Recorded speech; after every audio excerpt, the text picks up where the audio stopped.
welcome to the latest episode of the Dollar Bin Bandits, the only podcast where old friends discuss old comics and the people that created them. I'm Joe Marcello, joined as always by my two partners in crime, Orrin Phillips. How you doing? And Mike Farah. Hey. So in a few moments, you're going to hear one of our really interesting interviews. We had a chance to speak to John Ostrander. You guys may know him, as the guy who revamped the Suicide Squad into the incarnation that we are familiar with. Now, it's not the same exact character lineup, but basically, Suicide Squad has followed that same profile, if you will, since. So he's a really interesting person that we had a chance to speak to. And, you know, in his line of work, he had a chance to meet Viola Davis on the set of the first Suicide Squad, which, you know, I think was pretty damn interesting, and he was a fan of too. So what do you guys think? You know, I know him from Grimjack a lot, from First Comics, and I didn't realize he got recruited to First. He was a playwright. He did a lot of plays, and he knew some people. Joe Staten brought him in, and I just thought, wow, that's really a perfect match, doing plays and doing comics, because comics kind of are, short plays. So that was a really cool part. Yeah, I think jumping in from another medium is always difficult, but I think playwriting probably is maybe a little more smooth than screenwriting. So I thought that was an interesting part too. He also dipped into the transformation of Barbara Gordon from Batgirl to Oracle, which I thought was a particularly, poignant and interesting inflection point for that character, and being able to continue on despite, losing the physical abilities that she had as Batgirl. But let's face it, you're probably here for the Suicide Squad, given that the movie is out now. I hear good is there things. a movie coming out? Yeah, What? and it's called The Suicide Squad. So that's totally different from the last one, I guess. Yeah, totally. There was in the last one too. You put in The, you're not just talking about a Suicide Squad. No, right. This is it. It's like there's Alien, then there's Aliens. Yeah. Ka-ching. Yeah. What was your mind? Ka-ching. That's how it works, brother. So interesting stuff. Definitely. So sit tight, hunker down. You'll enjoy this one. We are absolutely positively pleased and thrilled to have comic book legend John Ostrander. How are you, sir? I'm good, thanks. Thank you so much for joining us. As we mentioned before to you, we were just, such big fans of what you do. And, we're absolutely honored and thrilled for you to be on our show. I wanted to ask you just about, to start off, kind of about your background getting into comics. And doing some homework, I read that you were a theology student originally. I was in, a lot of people talk about that. The simple bones of the matter is I was in Quakeley Preparatory Seminary, which was a high school. Okay.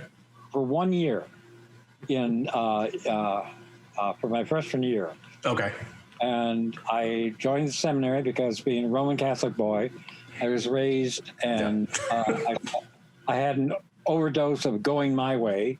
Okay. The TV series I mentioned, not even the movie. Mm-hmm. And decided, well, gee, that would be neat. I want to go do that. Gene Kelly took Bing Crosby's role, so I wanted to be Gene Kelly. And so I went in, and it's a great school. I enjoyed my year there, but I also discovered girls, and you were discouraged from dating when you're in the seminary. So after the end of 1 year, I left. Now, yes, I have a passing interest in the theological stuff, but I don't know if I'm any more knowledgeable than most average people. I just find that very interesting.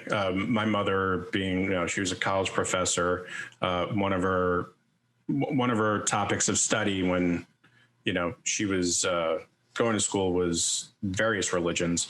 And, she she taught Spanish and Spanish history.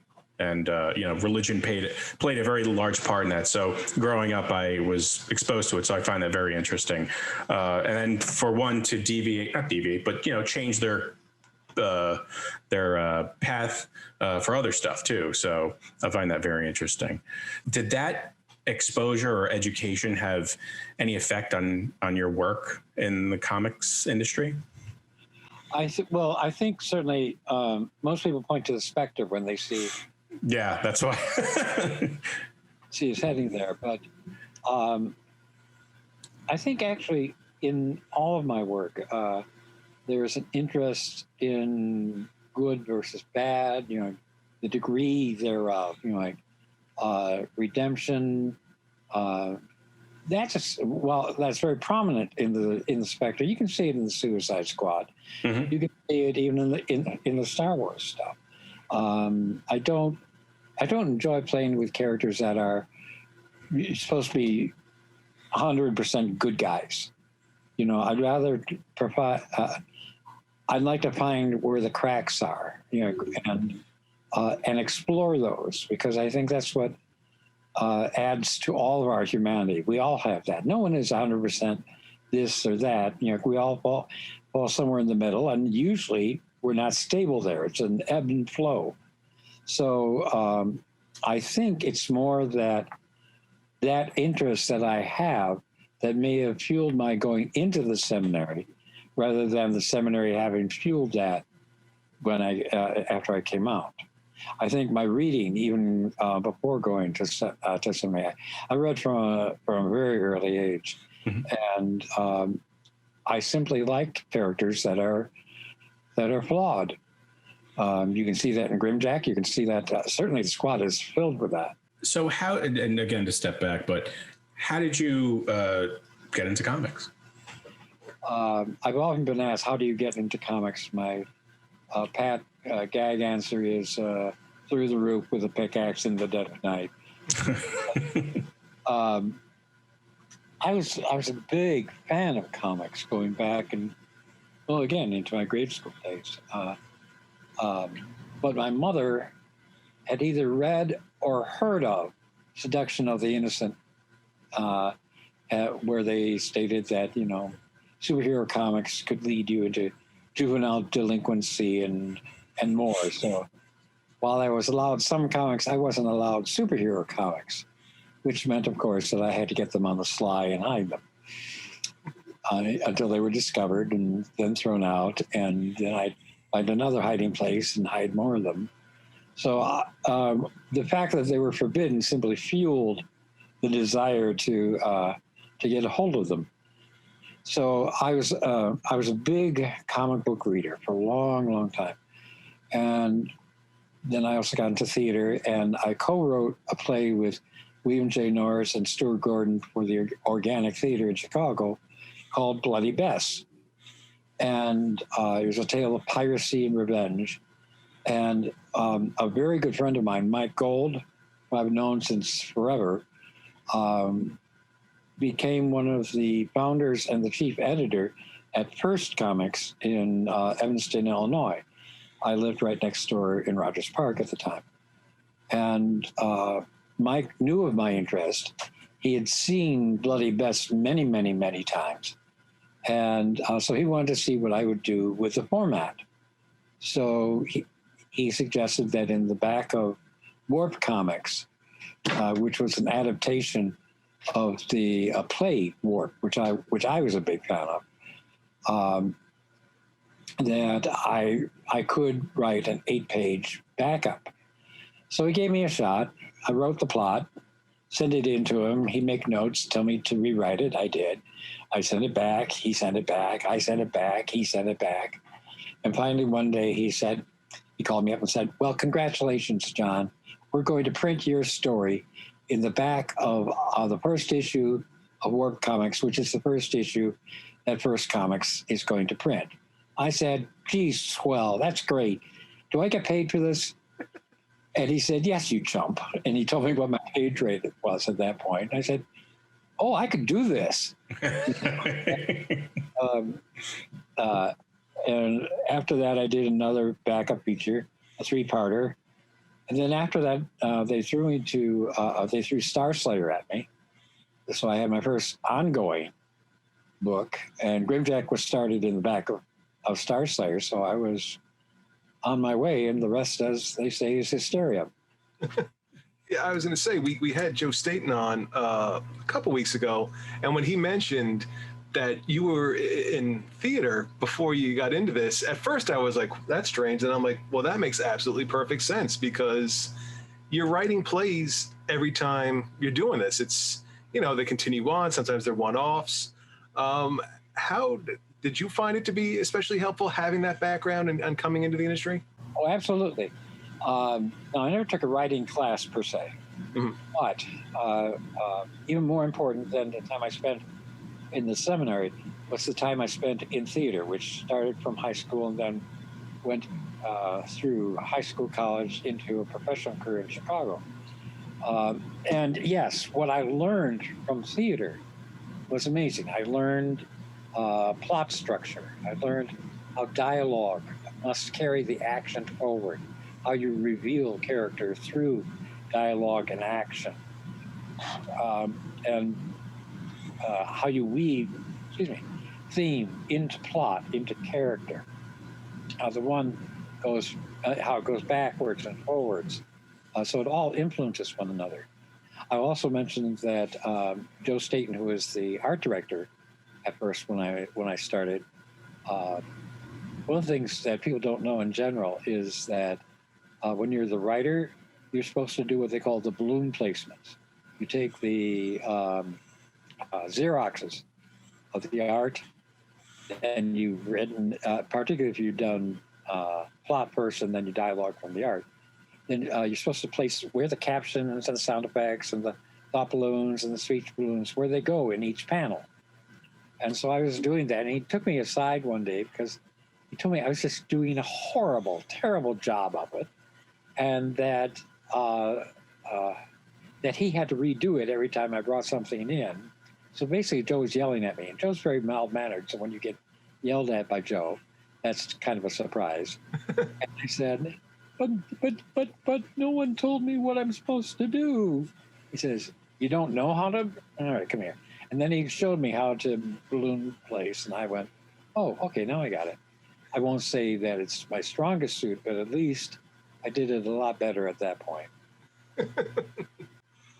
And the idea for Grimjack, did you pitch it to them, or was this something that you worked together on? Because, like you said earlier, there's a darkness to it, but there's parts of redemption in his character as well. There's also a lot of humor in it, too, to a ton of violence. Grimjack was originally going to be a prose series for me. I'd actually written one short story with it, and it was different somewhat from what eventually saw print at first. I set it in a post-apocalyptic Chicago. We still had the pit. We had various things connected with it. There was a bar that Grimjack worked out of. He had the name John Gaunt by that point as well. So, but I knew at that point that as I was starting to work on Star Slayer, that Earth was looking for more properties. And I went, I could get more work if I could dream up something. So I said, well, okay, I can take Grimjack and adapt it to what they have already, which include the city of Sinisher. I was there, so I knew what they were doing and what they were planning. So I said, well, okay, I'll pitch it to them that way. And I wrote up a proposal. And Lyndon Del Sol actually did a little bit of art for it, which was nice. And they read it, they liked it, but they were scratching their heads. They said, well, this character is so much older than the norm. You know, he's very grim and gritty. Some people say that's where they coined the grim and gritty phrase, was Grimjack. And they weren't sure whether or not the readers were going to go for it. So they said, well, all right, John, here's what we're going to do. We're going to take the last 8 pages of Star Slayer, since we need a backup anyway. And we'll do Grimjack in the back of Star Slayer. And maybe in a couple of years, if it gains momentum, following, we'll throw him out into his own book. Okay. Within 9 months of his first appearance in the back of Star Slayer, Grimjack was in his own book. The fan reaction was immediate and vocal, and they just loved it. And of course, aided in no small part by the art of Tim Truman. Oh yeah, definitely. Now, when you thought of Grimjack, what was your take on him? Did you want him to be not a sympathetic character, but one that where you say like, okay, he came from a violent past, he's sort of surrounded by violence, he's just trying to, I guess, in ways get by? Or did you look at him as, how did you look at him? Well, certainly as an anti-hero. Right. But he's created originally out of, I like to do what I call narrative alloys, which is a synthesis of different genres. To give an example, Robert E. Howard created Sword and Sorcery by blending sword and sandal and historical pulp stories into one thing that became Conan, or King Kull, of course. But, so I thought that's an interesting idea. So I wanted to take two genres which I love, was sword and sorcery and hardboiled detective, and meld those two together. And I did, and that became Grimjack. That's pretty awesome. And one thing I really liked about it is that, you said it's dark and it's violent. That never takes away from the storytelling. It doesn't focus solely on that. There's something going on to it with each book that I think really made it stand out, in sort of that independent scene of the 80s. And I really, really enjoyed the works on those. Yeah, one of the things that surprised me at one point, I found this first from the letter columns and then at conventions, is how many women like Grimjack. And I went, well, that's kind of odd. I mean, he's portrayed certainly as this big, ugly, violent man with a gun and sword, and when I asked around, the women that I knew said, it's about relationships.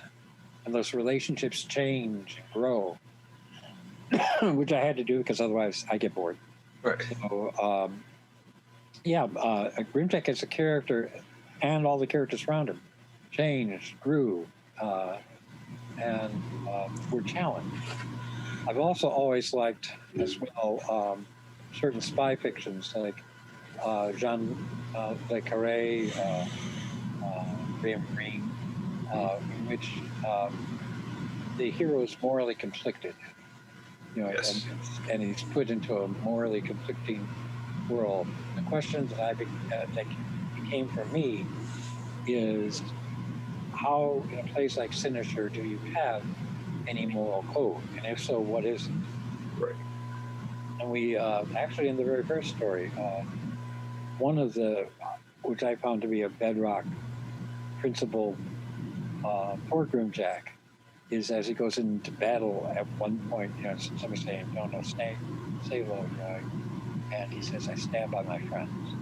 And that to me is a core level thing. He doesn't always succeed at that. Right.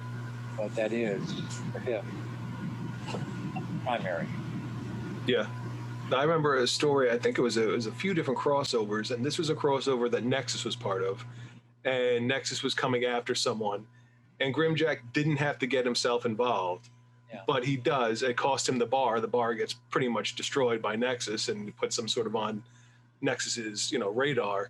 But that moment that you're talking about there, that he's okay, I could leave this alone and let them deal with it, or I can get myself involved, and sort of does, like you said, because he to look out for other people at times. He has to be, even as he fights it sometimes, he has to be who he is. Right, working at first, as a young writer starting out, having that freedom that you had, how important was that to your writing to grow, to be able to put your ideas out there and really, find your voice and find your writing.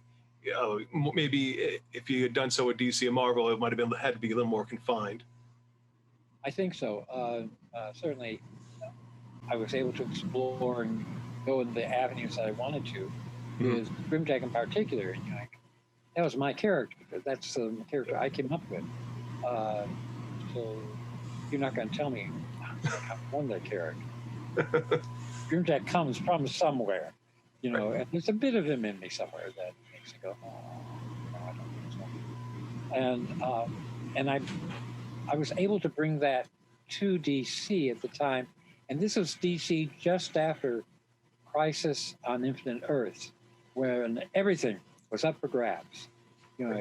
Dick Giordano was being wide open in terms of what was possible, what could be allowed. Yep. And as a result, I was able to slip Suicide Squad in. I was going to say, I just had one more first question, because I know Joe has some stuff with Suicide Squad, but you're working there, and I'm a big first guy. I never think it really gets its due in, where comics were, because the 80s, I mean, this was a standout independent book. I mean, you had yourself, you had Mike Grell doing John Sable freelance, you had Mike Barron and Steve Rude with Nexus. Steve Rude's art to me is incredible on a lot of those books.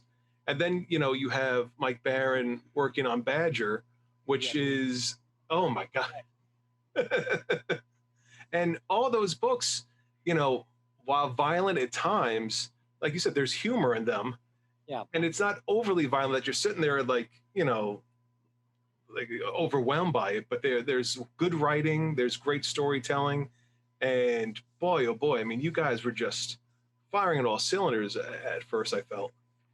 Well, what's interesting is that first gave people say like Chaykin and Grell permission to do something other than what they had been doing. Right.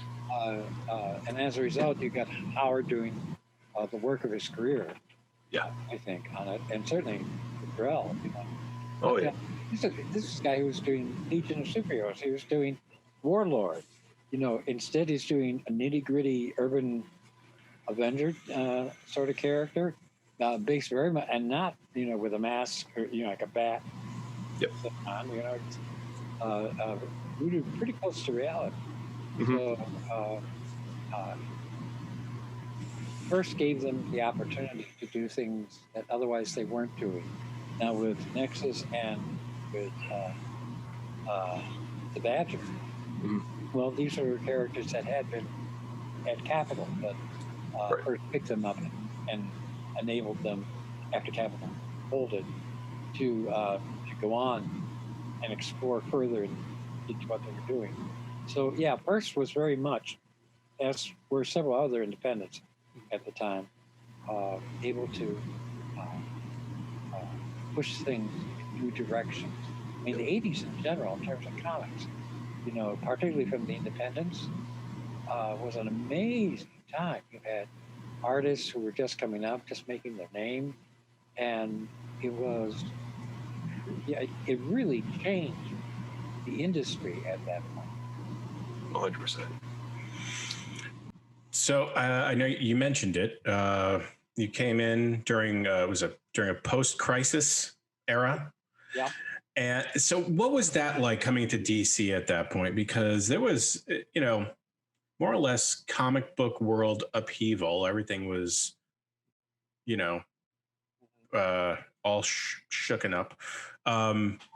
What was the state of DC at that point? Was, you creatively just had free reign? I had a lot of creative freedom there, and which surprised me at the time, because certainly if you had heard about Mort Weisinger and even Julie Schwartz and some of the others, the editors were very hands-on at the time, but Marvel had come in, had revolutionized the industry. DC was considered old, fuddy-duddy, and very kind of musty. And then DC said, okay, they rolled up their sleeve and they said, we're going to do Crisis on the Infinite Earths, and we're going to blow everything up. We're going to kill characters off. We're going to startle people and then open things up. And it's like, you think you know DC? You don't know DC. We're going to show you the new DC. And so, yeah, we got a lot of freedom to do things. Mike Gold, who had been at first, and at that point went back to New York and joined DC. Again, he had been at DC once before, and he was given a senior editor position. And he wanted to bring some of his friends from first along with him, which included Baron and me. In fact, I got to plot the second big company-wide crossover, which was Legends. And Len Wein then dialogued it very, very well. And but yeah, I had my name on a big book I still get royalties. It's Wow. amazing. It gets reprinted pretty often. So I got a chance to do that. And at the same time, I've been talking with Robert Greenberger, an editor over at DC. We've been talking about working together. And he knew that one of the books that I wanted to work with was Challengers of the Unknown, which is one of the great titles. Yep. I mean, Challenger, something unknown. That just sort of starts things right there in your mind. So he asked me what I wanted to work on. I said, Challenger. I said, no. He said, can't have it. Somebody else is working on it. But I did. I was looking for like regular work. I wanted to increase my workload so I can make a better living. And Bob says, "Well, look, we got this title. Appeared for 5 issues in Showcase. Never had its own title alone. It's called the Suicide Squad." And my first reaction was, "What a stupid title." Who in their right mind would join something that calls itself Suicide Squad? But I went back and started thinking about it. Well, who would? And it was, okay, somebody who doesn't have any other choice. Who doesn't have other choices? Prisoners don't necessarily have. Ooh, supervillains. Ooh, secret missions. Ooh, Mission Impossible by way of Dirty Dozen, using DC supervillains. And I can kill some of them.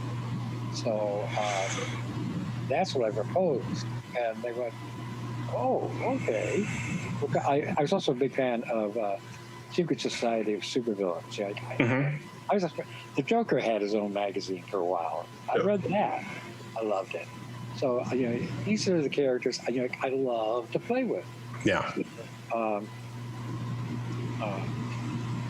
wrote that up, and then I created the basic situation. I created Amanda Wall. One of the best characters. I mean, non-superhero, no powers, just badass. That's all. Hey guys, sorry to interrupt the episode, but you're really going to want to hear this. Big deal at BCW Supplies. DBB is the code word that gets you 10% off your purchase.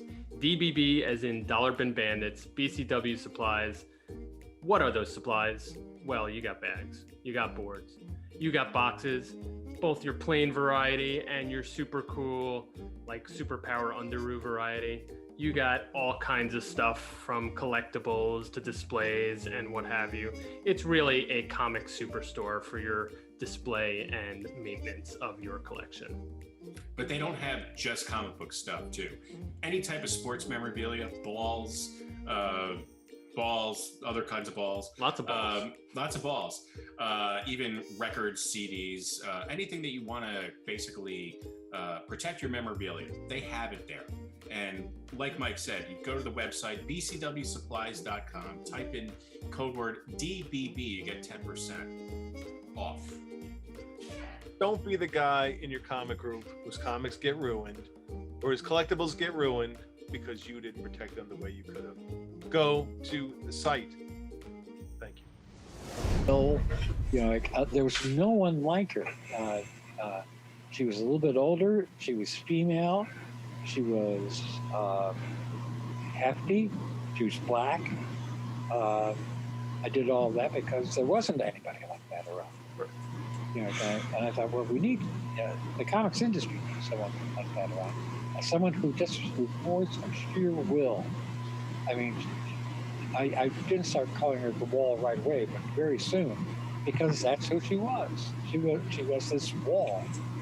So yeah, she became the center point of it, and we created a prison as well, because I thought, well, if you're going to be arresting supervillains, superpowered people, you got to have a special place to put them.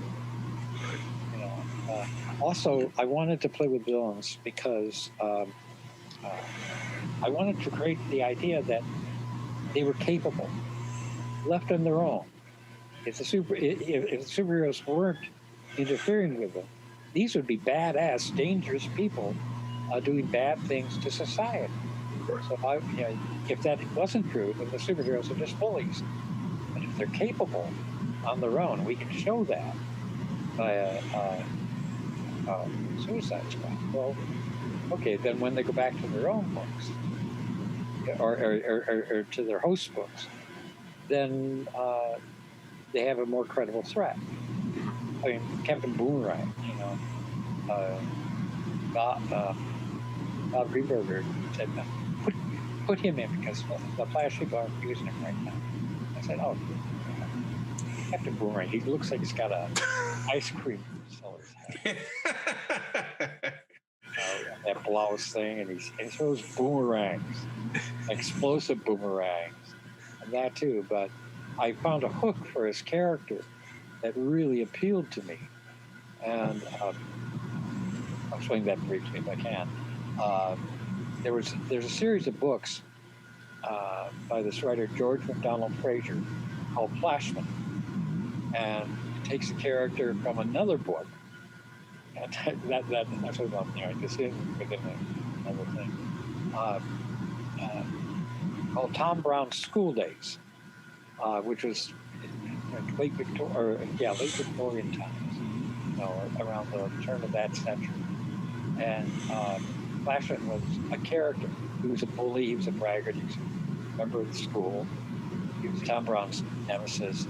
And about halfway, 3/4 of the way through, he gets kicked out of the school for being drunk and a bully and a liar. So George MacDonald Fraser picks him up to the point where he's kicked out of that book and wove this whole series of historical novels showing how, yes, he was a coward and he was a braggart, and he thrived. And I mean, the first book of that I read, halfway through, I just threw it across the room because he was just so annoying. I picked it up and finished it, but all the other books as well. But that's what I wanted to do with Captain Boomerang. I wanted to take a character. He knows what he is. He likes who he is. And every time you think he's found a level as slow as he can go, he manages to step one level below. So he became a very, very fun character, one of my favorites to write the whole series. You've worked on a ton of stuff in DC, and as you could tell, I'm a DC person. I mean, nothing against Marvel. I like Marvel too, because Warren has all the Marvel stuff. You've worked on a few series that, in my opinion, don't get a whole lot of notoriety for whatever reason. One of which is Tangent, the Tangent comics. I really enjoyed that line because it was something new and fresh. And of course, now with the whatever reboot has occurred, everything is out there and exists. The other line or series that you worked on was the Kents, for obvious reasons. Where did you get your inspiration to write that? Because I thought that was a really well done and interesting series. Thanks. It is one of my favorites, and I wanted to. Well, every once in a while, I set myself a challenge to see if I could do something that everyone tells me I can. So I decided that I wanted to do a DC Western. Well, nobody's doing Westerns. But I wanted to make it a historical Western. And originally it was going to be about Deadshot's family, the Lawtons. Oh, okay. It was originally called the Lawtons. And so I was up in the office one day, and one of my editors, Peter Tomasi, says, well, what else have you got going? So I told him about this, told him about that idea. And then I told him about this Western. He says, I like the Western. What's the guy doing? No, it's got to. I've been pushing this. And they just go, yeah, John, right, fine. Go over there. And he says, no, I think I can get it done. So he took it to Paul Levitz. And Levitz liked it a lot. And said, but why don't you make it about Clark Kent's family? There's more sales tied into that. My response at the time was, well, we could send there. Do you want that tied into the Kent family? Paul said, yeah, why not? So, and then he offered me either 4 prestige books or 12 issues that I could divide into 3 series of 4. And I said, give me the 12 issues. And then I proceeded to throw myself deep into research. I did a ton. And there are points where research gets to be a lot of fun because you almost get pulled into it. You're finding things out. You go, I don't really need this anymore, but boy, is this interesting. I really know a bit more about it. So that happened a lot. And when we said the Kents, the basic idea became, okay, how did the Kents, since they had to come from somewhere, they couldn't have been Kansas all that time. When did the family come to Kansas, and under what circumstances? And as I did research, I discovered that Kansas, or when it was bloody Kansas before the Civil War, it was like the dress rehearsal for the Civil War. So many of the things that we knew from later on in the Civil War happened first in Kansas. And after the Civil War, so many of the things that we regard as part of the Old West, that's Kansas. Dodge City was in Kansas. Ellsworth was in Kansas. Abilene was in Kansas. That's where the cow towns came to. So that was, that became to me also very, very interesting. You had Quantrell, who was the big guerrilla fighter there. And the men who followed him included Jesse and Frank James and the younger brothers. So what the James gang and the younger gang knew about doing raids came from their guerrilla raid stay for the South. So I wanted all that in there. And stuff. I even found one extraneous fact that didn't have to be in there at all, but I couldn't resist it. When I found out that John Wilkes Booth played Lawrence, Kansas about a year before he killed Lincoln, I said, well, okay, that's going in there somehow. I don't know but that's just too interesting not to be in there. So, yeah, I threw that in. So much actual history. Yeah, that it's, it was it's a comic book, but at the same time, it's something that was very grounded. And I think if you can take something that's entertainment and ground it in reality or some type of truth, it makes it so much more interesting because it's like, wow, this could happen. Granted, it's a comic, but wow. I've had college history professors write to me and tell me that they use it in their class. I want to take that class. I'm reading, so it's like, I'm very flattered by that. Yeah, it's fantastic. I feel good about it because it's like, yes, I tried to keep as true to the facts when I could, but if I needed to change it, I'm writing historical fiction. I'm not writing a history book, so I didn't have any compunctions about changing things. But yeah, and we touched upon the treatment not only of African Americans but Native Americans, as well, and it was a huge labor of love.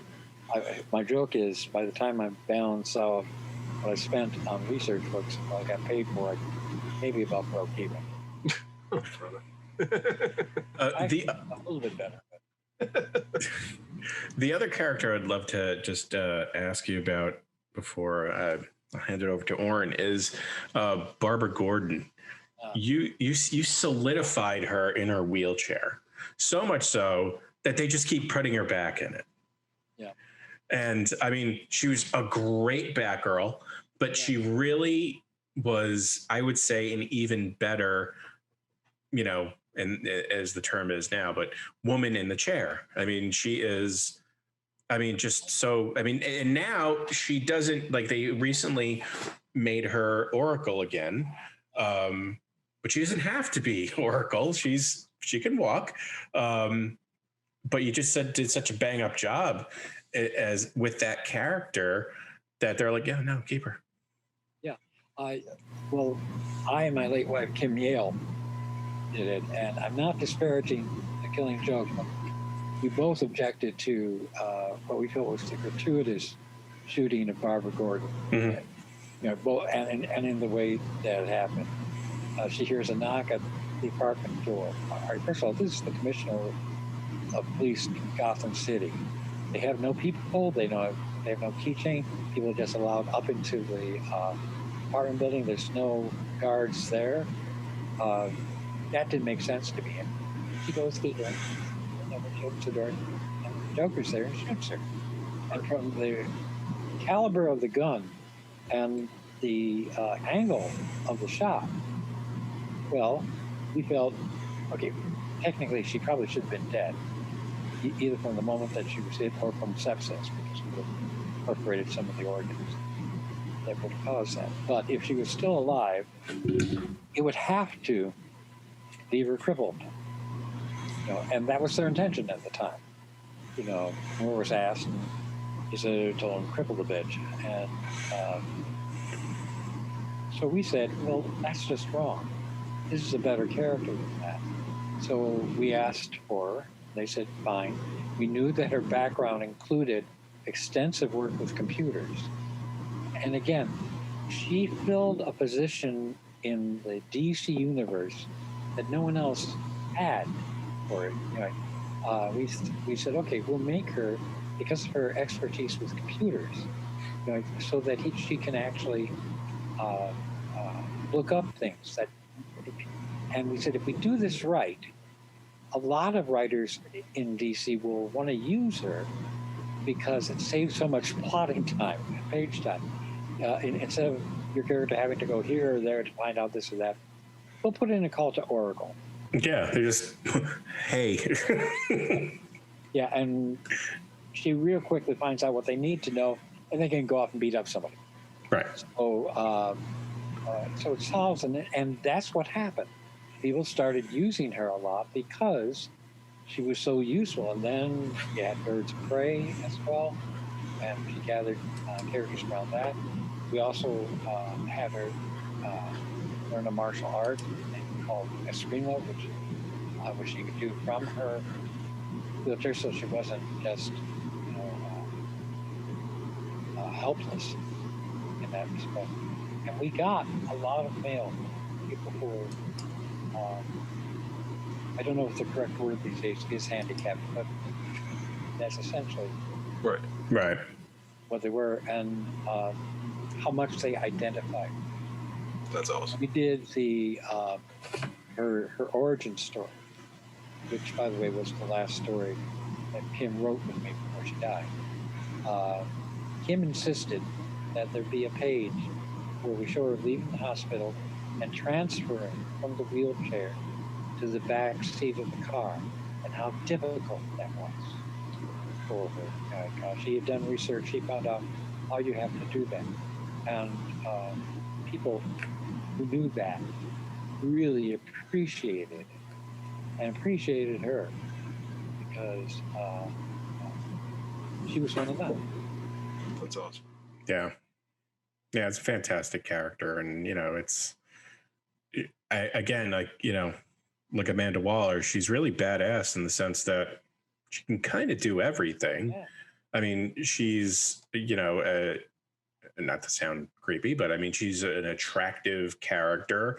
She has the physicality and the smarts. So, I mean, she's kind of has it all in that sense. Yeah, I mean, I think she's, like I said, she's gone back and forth a few times. So I think that really just, it's a testament to, the work you did. Oh, thank you. Yeah, we were very proud of what we did, and frankly, at that point, I'm not saying about anything since then, but I felt that she was more effective as Oracle than she had been as Batman. I agree. I know Joe had some Spectre questions, and we'll jump to that. But I just wanted to touch on briefly your work over at Marvel. You had a run there on a few different books. Your experience there, was it that you had the same creative freedom there, or were you a little more parameters on what you could do? A little more parameters on. Okay. With some books, I had some more freedom, for instance. Right. I came on to Heroes for Hire. Roger Stern was supposed to be the writer on that, but he left before the first issue. So I was asked if I wanted to take it on, and a lot of the cast was already set. So, but I enjoyed doing that one. Managed to take that one, just screaming over the top sometimes. Right. I had a narrator who was just hysterical. And actually, She-Hulk fired him at the end of one book. So we had to switch the narrative tone. You have the guy in the caption boxes. So I enjoyed doing that. And I did some X properties as well. I was doing X-Man. I took that over for a while. Right. And ultimately, though, I left because that one I really didn't have much freedom to begin, and became difficult because everything that I did would have to go through the main X office, and I would work on a plot, work it up, send it in, and they'd get back. Word would come back and say, no, that's too close to what we're doing. You have to do something else. And when this happened 2 or 3 times, I said, well, look, just tell me what you're doing, and I'll avoid it. And I was told that I didn't have a high enough security clearance. Wow. So, Like, was that being like facetious, or was that like legit? Like, no, that was pretty much legit. They were very tight-lipped. wow. Wow. They didn't want this stuff in the X-books leaking out. Yeah. And if I was seen as a potential leak, Did you enjoy Bishop at all? Yes. Okay. But this is just miniseries. Yep. There too, I was constrained a little bit. Yeah. So, but as miniseries, I think it worked out better. If I was trying to do an ongoing, it would be difficult. But there too, I asked, well, it was Bishop's first name. Doesn't have one. That's his name. So every once in a while, you run up against things. Yeah. How frustrating that is, though, for you, because you're an established writer, and you've had success with your books, and to kind of, I don't want to say butt heads, but not being given maybe the leeway that maybe you should have gotten to maybe expand on it, because you had the writing chops. I don't know if anyone had as much or had freedom that way. Maybe Chris Claremont did when he was, although I don't know if he did entirely, when some of the others took over writing. Maybe they haven't, but again, I don't know.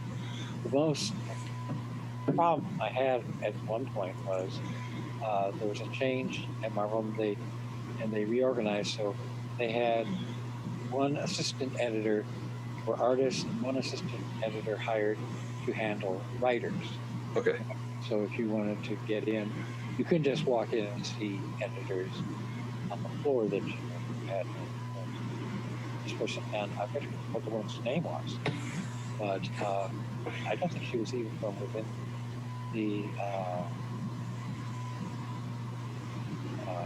comic book industry. And so I came in for a meeting where I tried to pitch some things. She had no idea who I was. Wow. This is after I'd done tons of work with DC, tons of work, well, a good deal of work for Marvel. And she had no idea who I was. And she was very nice. But it's like, well, at that point I could see I wasn't getting anywhere further at Marvel. Jeez. All right. So I wanted to just ask you one last question about DC so you don't get sick of me. But like Oren said, I wanted to ask you about Spectre, only because I love Spectre. I think it's one of these mystical characters, along with like Phantom Stranger and those higher echelon characters that they're really, really fantastic and mysterious. And so, and I know I asked earlier, but you mentioned that your previous studying had some effect on that. To some degree, yeah, but there's also just a natural interest. I would suspect more of my Roman Catholic upbringing. I asked questions along the way as well, sometimes getting into trouble. I asked at one point, I think it was a nun, why was the Holy Trinity supposed to be Father, Son, and Word? It seemed to me it would be better if Father, Mother, Son, right? That's a family unit, right? And I was told, well, no, that's not how it's done. That's how they're done. And I figured out later on why. It's because they didn't want any version of Goddess. I mean, if you take a look at the Holy Ghost is supposed to be wisdom, which would have been in Greek Sophia. Okay. That's what the Greek word for it is, and that is a name. And so, and would have made sense, made better sense in the Trinity and in the theology. But we aren't always interested in making sense. It's more a question of let's keep everybody in mind. So, but that sort of thing always played about me. I was in Catholic school from kindergarten right through my college days. So one way or another, I get imbued into. I'm not necessarily. That's not where I am now. When I say I'm RC, I'm saying that's recovering Catholic. But I brought that whole question of forgiveness, of punishment, because certainly the Spectre was a very, very Old Testament. Yes. And with that, that was with Tom Mandrake, one of my very good friends in the world, and we had done some Grimjack issues together, Firestorm issues together. Firestorm was closing down. I was leaving it, and so we had to decide where we wanted to go to next, and we both wanted to do the Spectre. Both love the Spectre. I know some people at DC said, oh, okay, it's been tried about 2 years ago. We want to invest a bit more, and it's a problem because sometimes you can't do more than about 12 to 16 issues without the character getting bored. Either you have to reduce the visual thing of what he does, or curtail his powers. And we said, no, we know what we're doing. Give him to us. We know what we're doing. For our thing, it was, there had to be a certain thing in the visuals, because otherwise, why read the Spectre? Right. You know, there had to be a certain over-the-top, violent, nasty edge to what the Spectre did to the sinners that he was. Otherwise, why do you read them? Those visuals have got to be there. But how do you avoid boring people after about 16 issues? How do you keep them repeating? For us, we knew that the key was not the Spectre. It was Jim Corrigan. Right. That was the key. The Spectre didn't have to change. Jim Corrigan had to change. Corrigan, I wanted to go back to the concept of that was a hard-nosed, badass, plainclothes detective back in the 30s. That's where the character started. And also we wanted to curtail this whole thing that, Corrigan came back to life, and then he did, and then he did. No. Corrigan's been dead since the 30s. Simplify it. Boom. And if you go back, go back and reread early Dick Tracy. I mean Dick Tracy from back in the 30s. Talk about violent. Talk about hard-nosed. There he was. Look at some of the movies, some of the noir things, particularly noir, some a little bit later, but still, the hard-nosed detective stuff from back in the day. Read some of the hard-nosed detective fiction. That's who Corrigan is. Right. So, and this is a guy who's been dead for, at that point, 50, 60 years. And he stayed dead. So he still has that attitude. That's why the Spectre has some of the violence in him that he does. It's because Corrigan has it. And if there's a story that's going to tell or that's going to show the change in a character, it's not the Spectre's change. It's Corrigan's. That's where we started from. And then we were very lucky as we were told about a year before the series was going to end that numbers were dropping, and they felt that within a year they were going to cancel it. So we were given that year to wrap everything up, and we were given permission to end it the way that we saw it. That's awesome. Which we had from very early on. We knew what we wanted to do at the ending. And he's very generous in terms of building a storyline. So the ending thus made out of the entire run, our entire run, one long story. We completed Corrigan's story. Right. And everything was steps along the way. Have you kept up with some of what they've done with the character over the years? I tend not to read any of the books that I've been on after I leave. Okay. Mainly so I can avoid questions like, well, what do you think about what they did with it? Joseph. I think we're done here. Goodbye. Fair enough. I mean, I think we asked that of everyone just out of curiosity. But I certainly, if there are reasons though for it, I had the freedom to go ahead both in Squad and Inspector and in other books to create my vision of it without other people hanging over me. Yeah. I felt that the people doing it now or next after me had that same right without thinking that I was breathing down their necks. They had the right to go after their own vision. And so the best way I can avoid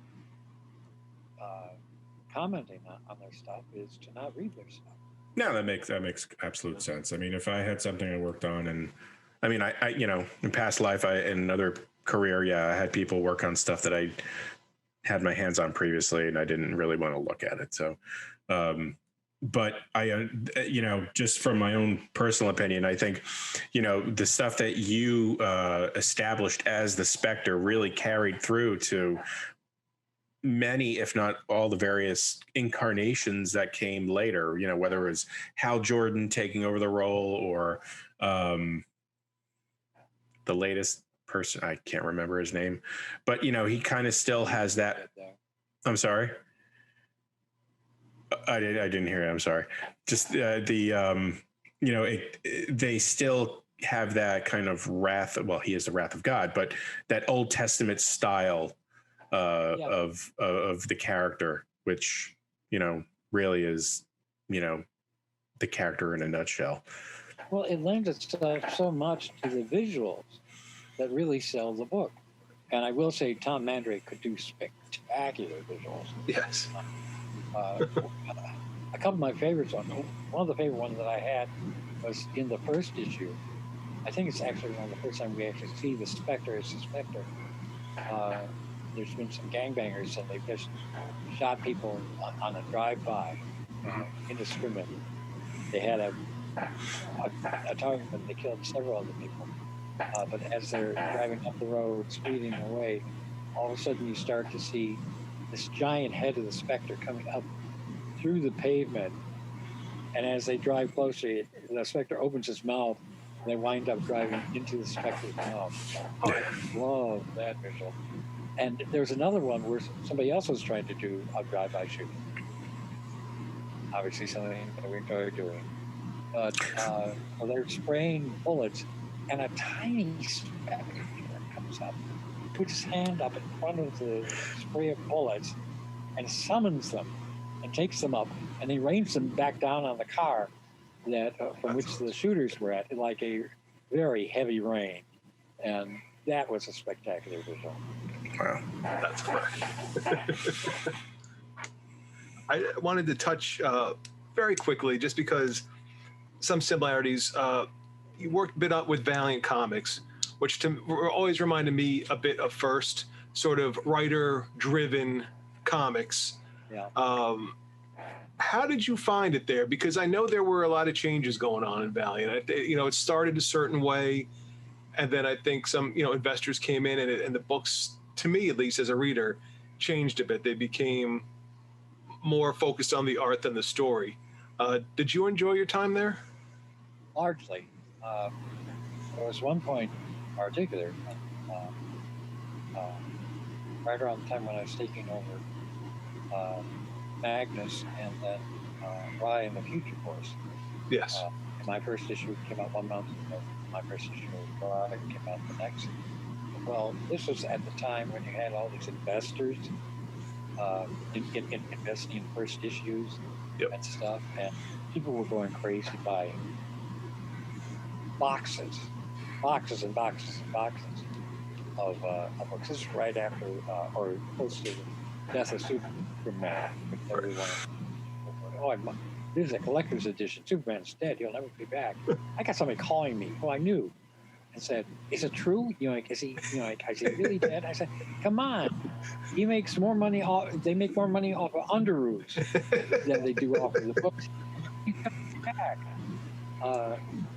But with those two books, that's when the investors who were looking for a quick kill switched onto Valiant, and I had a deal with Valiant at the time, whereas instead of just a regular royalty thing, I would get so many pennies per book sold, depending upon how many came up, and I think it's like after 30, 40,000, I would get a dime per issue, which we all laughed about because no comic was selling that.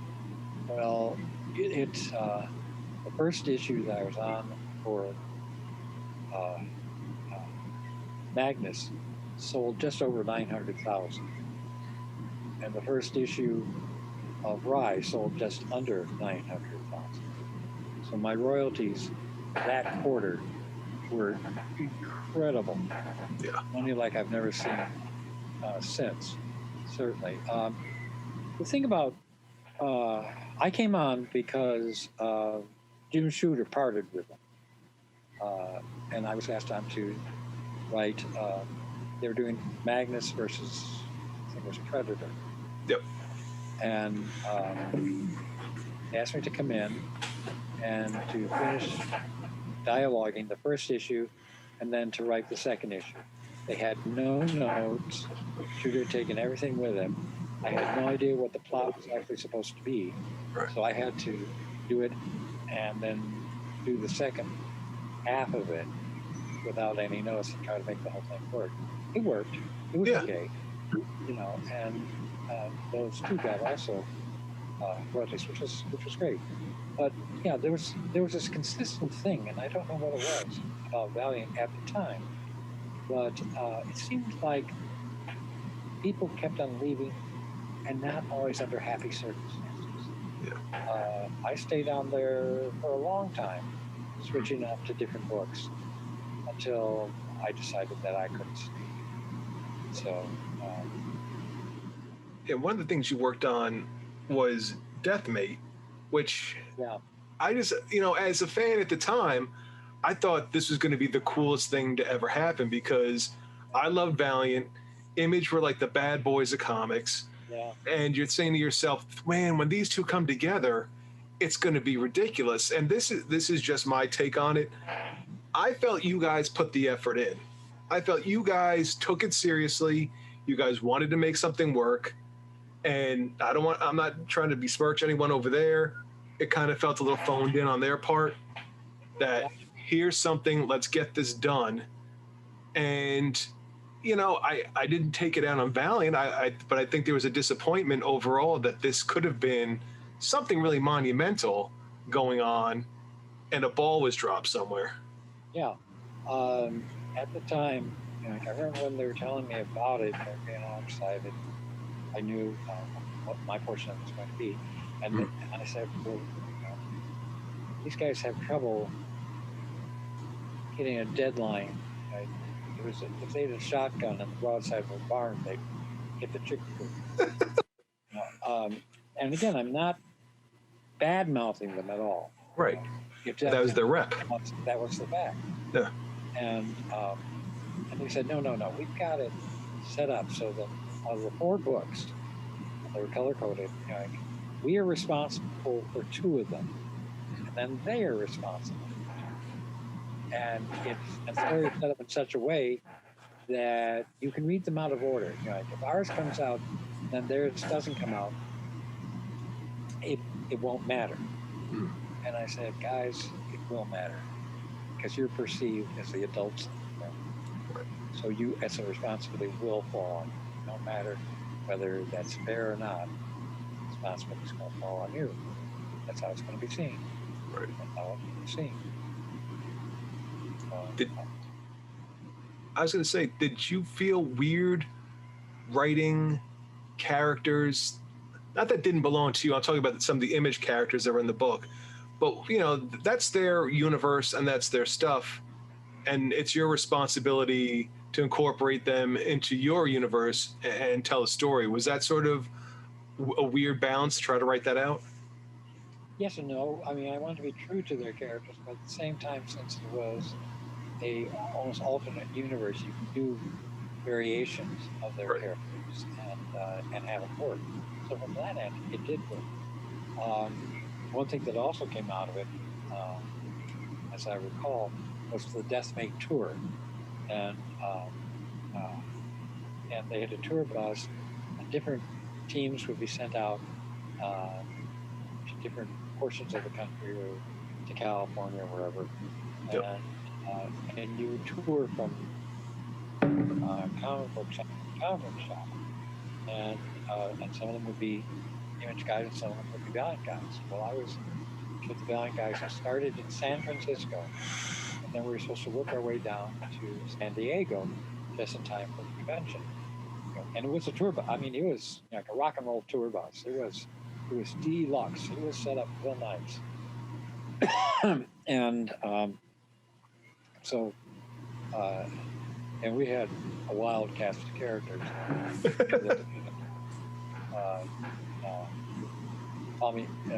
Palmiotti was on it. Was Quesada with you guys?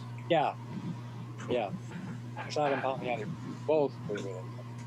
In those days, those two were like, oh my God. Here comes trouble. Let's dish. That's the best possible fun way. But on the first night from San Francisco, we went out. We hit this one shop, and we signed things and stuff. But we found out that there was a problem with the bus. They had to take it off and go replace it. So we were going to be stuck there for a while. And at one point, people were coming by and getting their stuff signed. There was a dad with two kids. One of them was a 10-year-old boy, and he was getting their stuff signed. He was very focused on getting his books signed, Dad. And the 10-year-old's going, Dad, he said, no, I told you before we came in, you have to get your book signed. I'm here to get my book signed. But Dad, no. So he turned back. The end of the sentence, which I wish he had allowed him to get out, was, Dad, I don't feel well. I think I'm going to throw up. Oh.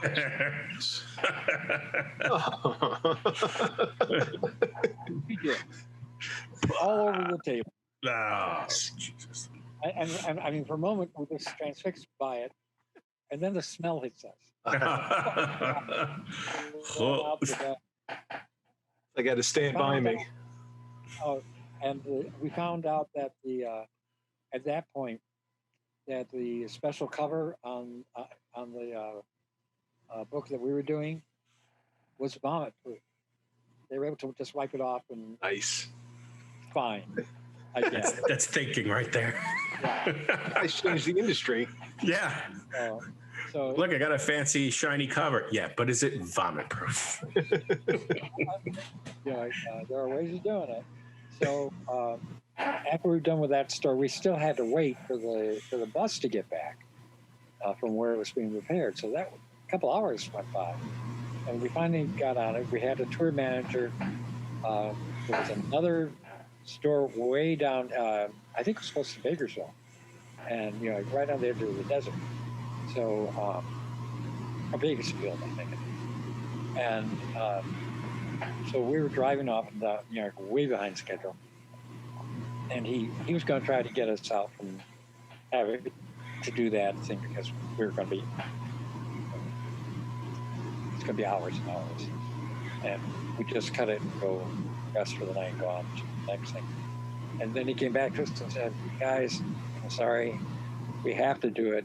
There's going to be, I'm told there's going to be press there. So we have to. So we went in late, and before we were coming in, the manager says, look, we'll just go in, we'll sign some books for the store manager, we'll do a couple of other things. We'll be back on the bus in a half hour. I said, fine, whatever. And the buses were going on. We came in, and there's a line. It was one of these little block buildings that was, off on its own. There's a line all the way around the building, coming back up to touch on the start of the line. And so we pulled in, we get out, and they start cheering us. And we're walking by like we're rock stars, going, "Yeah, hi." I mean, the hand just goes up because of course you have to, even if you feel a bit like a chump, but you do it anyway.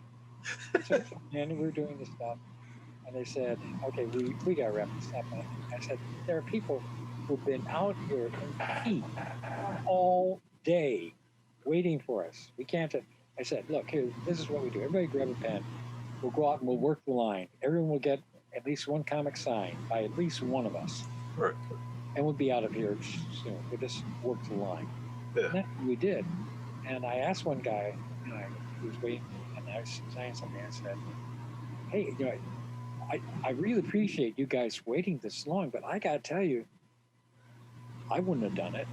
And he looked at me and said, "It's Bakersfield. It's Saturday night. You're what's happening." Take it as a compliment. Yeah. I did. There you go. And I'm glad we worked along.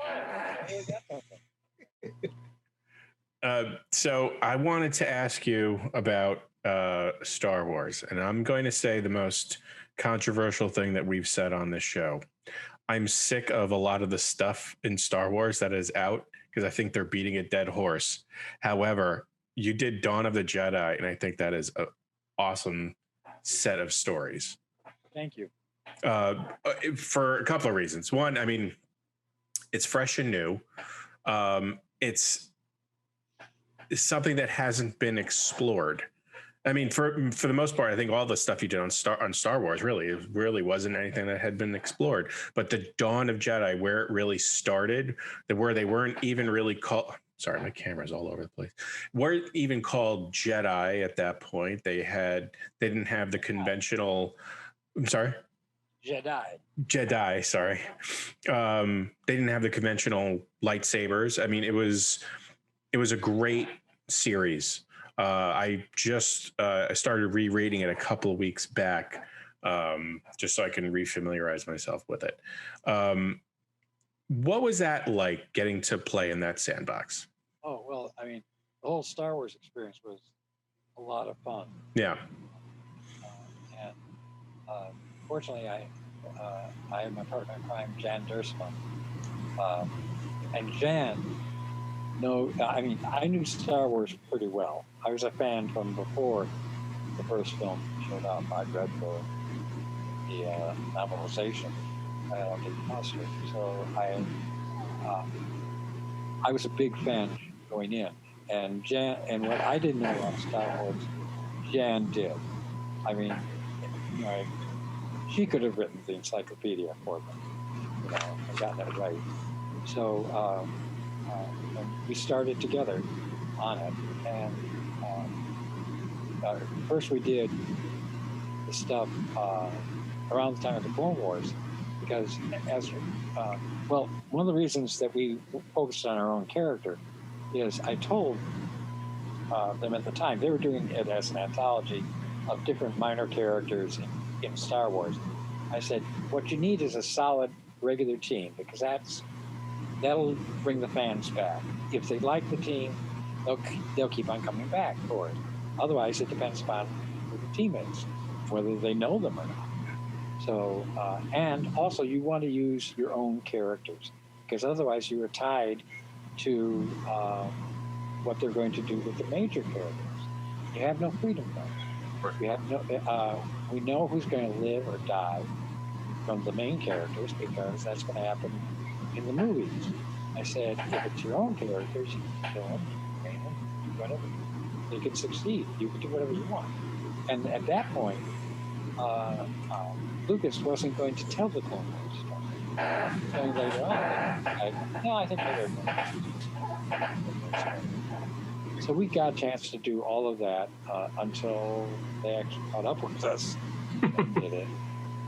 And then, of course, we did Legacy, which we took it and drop-kicked it at least 100 years past everything that was being done, including in the novels. Yeah. Because, again, we room to maneuver. And after we wound that up, it's like, okay, where are we going to go now? If you're gone in the future, let's go back to the past. There's no real information about how it all started. So let's go back and play with that. And they said yes to it. The good thing about Star Wars and Lucasfilm is that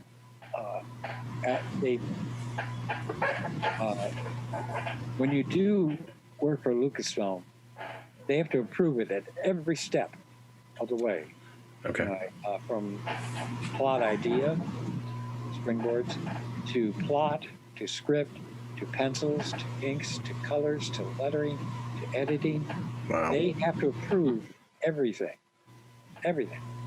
So it got to the point to where, however, because of Jan, it was Jan and me, and we knew what we were doing, we would send the stuff in, and they would come back. I want to say that Jan and I worked together on the plotting of that as well. So we would send it in, and it would come back from Lucasfilm with notes going, well, we're not sure that such and such would do such and such at this point. And we'd go, well, okay, we can change that if you want. However, in this movie or in this show or this cartoon, they did this and something like that. So we were taking it from that. Now, if you don't want us to do that, we won't. And they go, oh, that's right, we did do that. Go ahead. And after a while, they just learned that we really knew our stuff and that we were big Star Wars fans. We weren't they would basically just trust us to do it right. They still checked everything. But they got the idea pretty early on that we knew what we were doing. Yeah, it was clear you were, because I mean, you know, like I think the problem that, and look, this is just my opinion for whatever it's worth. I love Star Wars, like many of us do, but it seems like they're shoehorning in all this stuff. Oh, well, wait, this happened before, in between this movie and this movie. Well, wait, here's something else that happened in between here. Like, let's move on from the same old stuff. There's a whole galaxy far, far away, but you keep focusing in on the same like group of events. Let's get the ball rolling, which is why I really like jumped on this. And it was like these temples of just like pyramid shaped. I mean, I was like, oh, wow, this is so cool. Sorry, I'm just gushing.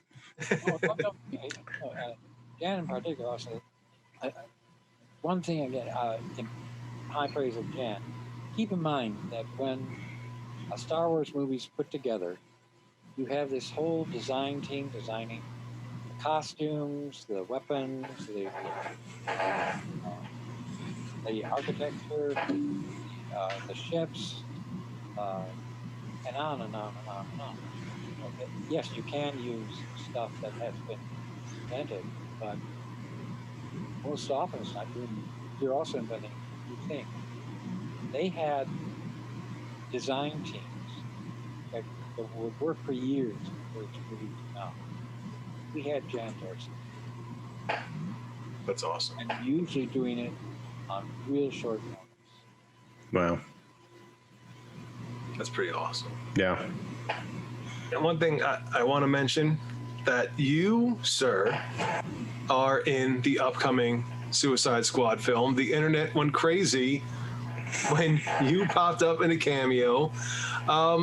How is it seeing your works going to films? I mean, and I'm not asking what you thought of the movies and stuff like that, but your blood, sweat, and tears is going on the big screen. It's millions of people around the world are seeing this. What is that like inside? Well, okay, first of all, unless it's something like Grimjack, which I own, or own a large share of, I enter into things from DC or Marvel or Star Wars, knowing that I don't own the properties. Right. You know, you better be prepared that they're going to take them, whatever they feel like doing with them, they're going to do it. Right. You know, so I'm okay with that. But then, yes, it is a thrill sometimes just to see this. You know, well, you talk about Amanda Waller. Well, meeting Amanda Waller, Yeah. face to face, on Viola Davis, who is pretty fucking impressive.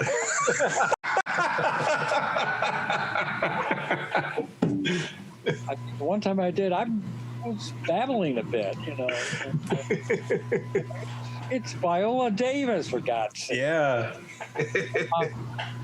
I met Will Smith once about Deadshot. I had to keep myself from babbling there too. I told him, and couldn't have been nicer.